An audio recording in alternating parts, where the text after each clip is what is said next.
On va partir pour le Brésil alors que le pays s'apprête à élire son futur président. Le pays a été en proie ces dernières années à plusieurs crises politiques et un homme semble en avoir clairement profité. En direct de Rio, on va retrouver Fanny Lothaire. Bonsoir Fanny.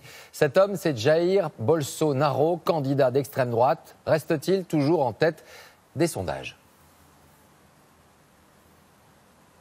Et oui, c'est le grand favori de cette élection présidentielle avec plus de 35% d'intention de vote. Le candidat d'extrême droite fédère de plus en plus de Brésiliens jusqu'au dernier moment. Des Brésiliens déçus par 14 années de pouvoir de la gauche. Des électeurs fatigués d'une insécurité grandissante, d'années de crise économique et d'une corruption qui gangrène une grande majorité de la classe politique. Face à cela, Jair Bolsonaro se présente comme le seul candidat honnête, une sorte de super-héros capable de sauver le Brésil.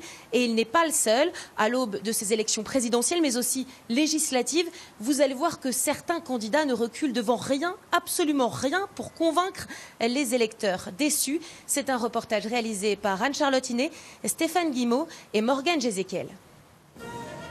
Comme un acteur qui enfile son costume de scène, tout est dans le détail. Bottes, ceinture, bouclier. Plus qu'un déguisement, c'est sa tenue de campagne. Maintenant, je suis Captain America. À l'assaut des électeurs brésiliens.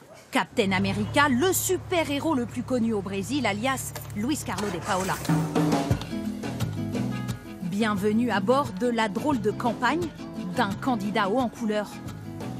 Depuis 3 mois, il sillonne les rues de Sao Paulo. Il brigue sérieusement un siège de député d'État sous la bannière de Jair Bolsonaro, candidat d'extrême droite, favori de l'élection. Amuser les enfants. C'est toi, Captain America ? Bien sûr, c'est moi. Pour mieux séduire les parents. Bonjour, je suis Captain America. Je me présente aux élections. Allez sur ma page si vous n'avez pas encore de candidat. Ce déguisement, c'est d'abord pour se démarquer des 2174 autres candidats pour le seul État de Sao Paulo. Du folklore, mais derrière un vrai message. Il faut renouveler la classe politique, ceux qui sont là depuis trop longtemps, tous corrompus. Faut que ça change. Moi, il me fait rire. Je suis convaincue. Je voterai pour lui. Il y a tellement de clowneries, de singeries impolitiques. Qu'un de plus, un de moins. Ce type de candidat, je crois qu'il souligne surtout le discrédit de nos hommes politiques. Dans un pays miné par les scandales de corruption, la dérision, c'est son arme pour provoquer le système. Je ne crois pas que les gens rient de moi, ils rient plutôt de la politique. Car au Brésil, c'est une farce. Ce déguisement, c'est pour faire de la politique autrement. Cela peut prêter à sourire, mais des candidats déguisés en super-héros comme lui, il y en a des centaines au Brésil. C'est même une tradition dans le pays. Et face à la défiance vis-à-vis des politiques, ces candidatures illustrent désormais une vraie colère contre le système. Aux dernières élections, ce clown candidat a même été élu haut la main, suscitant des vocations. À l'affiche cette année, Wolverine le loup-garou, Batman à cheval et son ami Spider-Man. Tous armés du super-pouvoir de l'absurde pour mieux fustiger la corruption au Brésil. Dilma, Lula, le Parti travailleur dehors. Pourtant, sous son déguisement, il y a une blessure devenue un combat.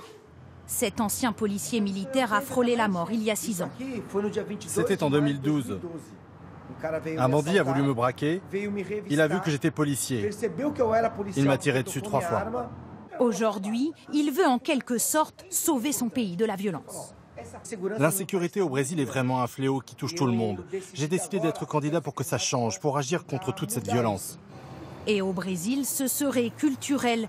On aime croire en l'homme providentiel, selon cet éditorialiste. Chez nous au Brésil, il y a toujours eu cette croyance que l'homme politique est un héros, qu'avec ses super pouvoirs il va nous sauver.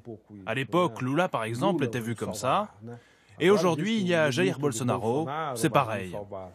Pour être élu, Captain America espère bien profiter de la popularité du leader d'extrême droite, son champion, déjà donné vainqueur du premier tour dimanche.